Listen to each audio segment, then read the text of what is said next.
पति ने जानबूझकर सीढ़ियों पर तेल गिराया और पत्नी को चोट लग गई, लेकिन उसने ऐसा अभिनय किया जैसे कुछ हुआ ही न हो। पत्नी रसोई में खाना बना रही थी। गैस चूल्हे में अचानक लगी आग लग गई, जिससे लड़की का हाथ जल जाता है। यह भी पति ने ही किया है। हर दिन वो अपनी पत्नी को मारना चाहता है, इसलिए उसने इतने जाल बिछाए हैं, लेकिन कहा जाता है कि आग के बिना धुआं नहीं होता। पति के ऐसा करने की वजह क्या है? ऐसा इसलिए है क्योंकि उसकी पत्नी ने एक गंभीर गलती की है। कहानी 1 साल पहले की है। इस आदमी का नाम ऋषभ है। वो अपने परिवार के साथ एक छोटे से शहर में रहता है। यह देखकर कि वो शादी करने के लिए काफी बड़ा हो गया था, इसलिए उसके परिवार ने उसे लड़की दिखाने की व्यवस्था की। शहर में रहने वाली रानी नाम की एक लड़की है। ऋषभ ने उसे देखा और उसे तुरंत उससे प्यार हो गया। रानी खूबसूरत और सेक्सी दोनों है। ऋषभ जैसा सरल शुद्ध लड़का उसके आकर्षण का विरोध नहीं कर पाता है।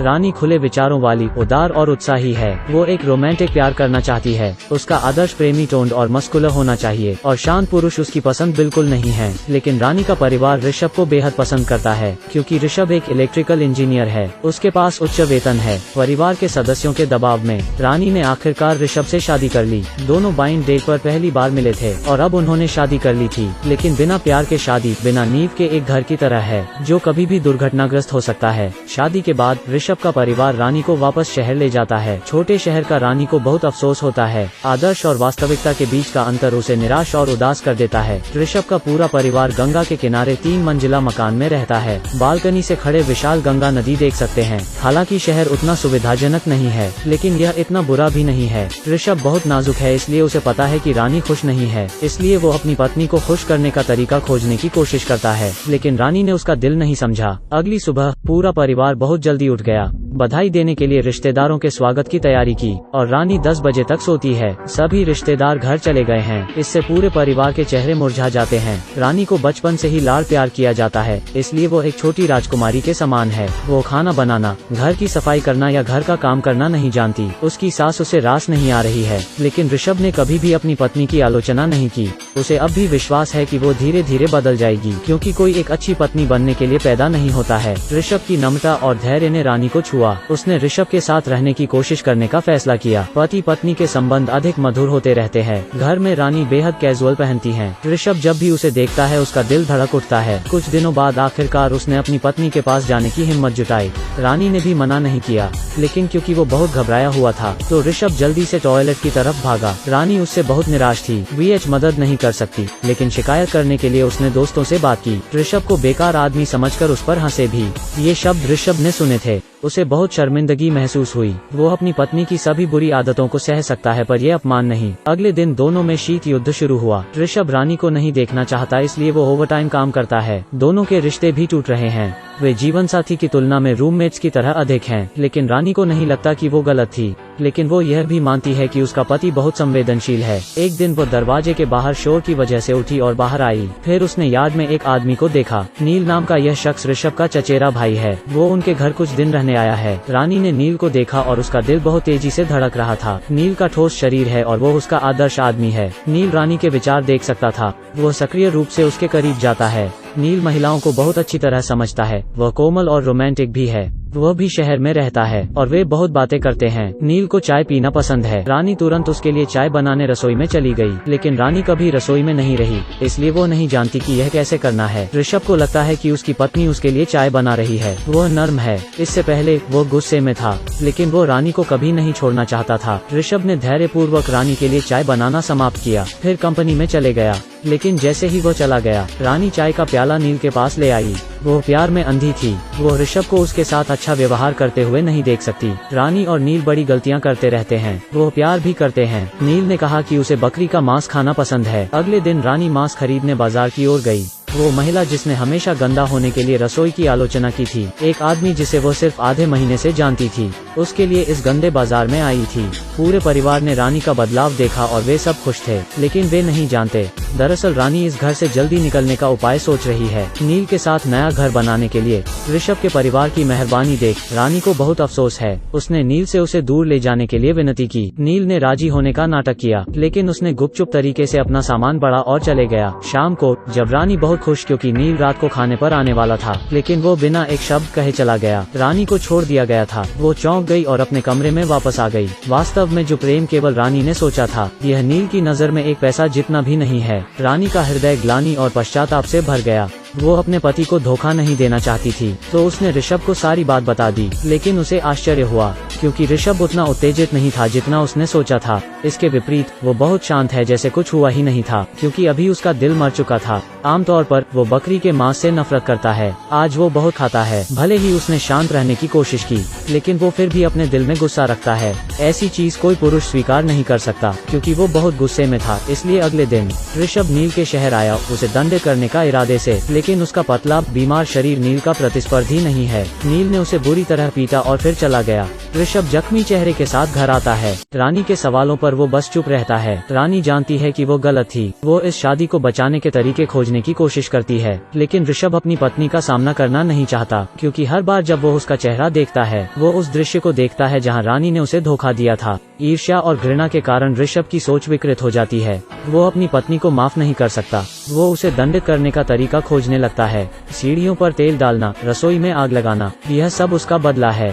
ऋषभ की पीड़ा के तहत रानी हर दिन डर के साए में रहती है। वो लगभग पागल हो जाती है। हताशा में रानी छत पर चली गई। वो अपनी मौत से सब कुछ खत्म करने वाली थी। ऋषभ उसे रोकने के लिए दौड़ा। वो रोया और उससे माफी की भीख मांगी। वो रानी से नफरत नहीं करता था, लेकिन खुद से नफरत करता था। बेकार होने के कारण, इतना कमजोर होने के कारण दोनों ने एक दूसरे को गले लगाया और रो पड़े। दोनों ने सब कुछ एक तरफ रखकर फिर से शुरू करने का फैसला किया। अगले दिन ऋषभ अपनी पूर्व सज्जनता में लौट आया। रानी भी सीखने की कोशिश करती है कि एक अच्छी पत्नी कैसे बने।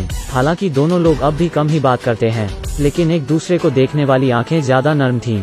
रानी को भी नारी व्यक्तित्व से मुक्ति मिली। सास के साथ उसके संबंध भी बेहतर हो रहे हैं। इस जोड़े का जीवन धीरे धीरे सामान्य हो जाता है। लेकिन इस समय बुरी चीजें हुई। एक दोपहर ऋषभ के माता पिता रिश्तेदार के घर जाते हैं और रानी खाना खरीदने बाजार जाती है। घर पर सिर्फ ऋषभ था। रानी अभी कुछ देर के लिए बाहर गई थी कि तभी उसके घर में अचानक विस्फोट हो गया। जब पुलिस आई तो 3 मंजिला मकान पूरी तरह जलकर राख हो गया था। पुलिस को मलबे में से एक शव मिला। मरने से पहले उसे बुरी तरह पीटा गया था। एक हाथ भी कट गया था। हाथ पर टैटू के माध्यम से पुलिस ने शव को ऋषभ का बताया। ऋषभ रानी से प्यार करता था, इसलिए शादी के कुछ समय बाद ही उसने अपने हाथ पर उसके नाम का टैटू गुदवाया था। शहर में रानी और नील के बारे में अफवाहों के साथ पुलिस को शक है कि यह एक हत्या है और रानी और नील सबसे बड़े संदिग्ध हैं। पूरा थाना बेहद आक्रोशित है। उन्होंने अपराधी को पकड़ने की ठानी है। फिलहाल नील के बारे में कोई खबर नहीं है, तो पुलिस ने रानी को पूछताछ के लिए बुलाया।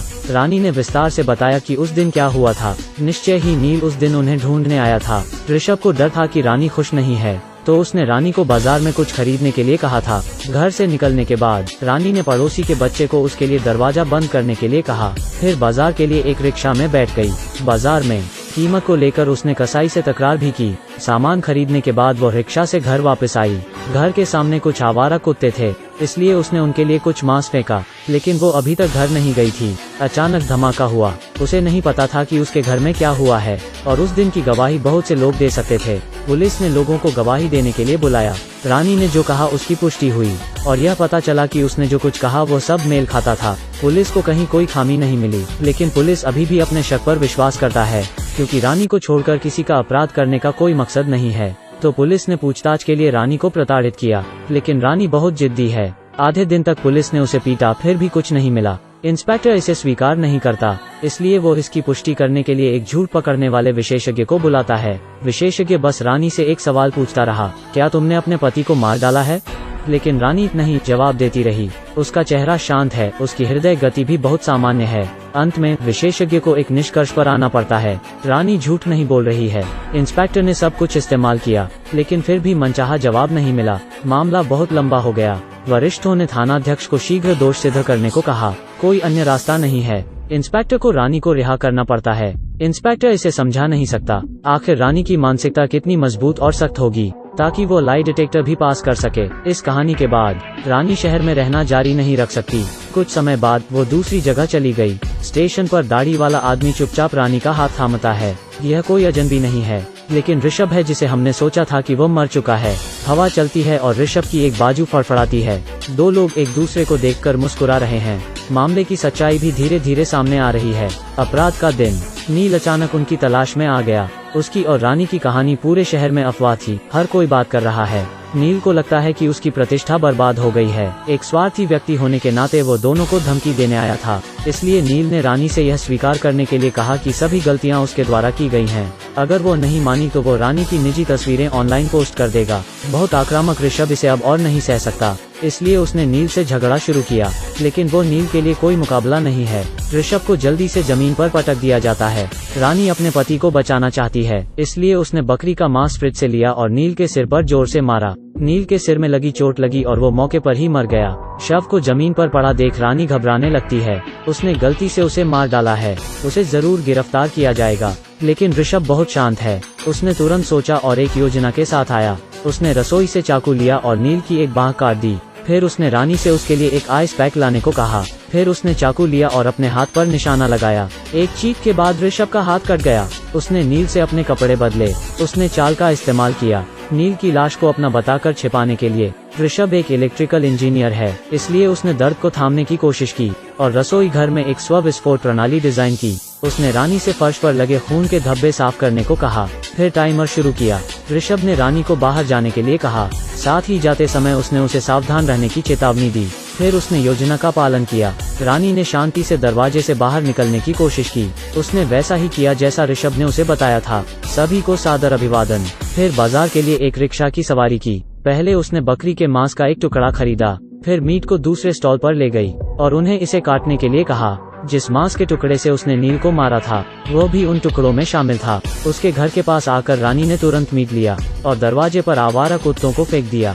हत्या के हथियार को पूरी तरह से नष्ट कर दिया गया था। इस समय रसोई में टाइमर खत्म हो गया और विस्फोट हो गया। विस्फोट ने तुरंत पड़ोसियों का ध्यान आकर्षित किया। ऋषभ नील के हाथ के साथ छत से गंगा में कूदकर भाग गया। सभी लोग घटनास्थल पर एकत्रित होते हैं तो किसी ने ऋषभ को नदी में नहीं देखा। ऋषभ नीचे की ओर तैरने की कोशिश करता है, फिर नील का हाथ पानी में फेंक देता है। सच्चाई को पूरी तरह से दबा दिया गया। इस समय ऋषभ ने अपनी योजना पूरी कर ली है।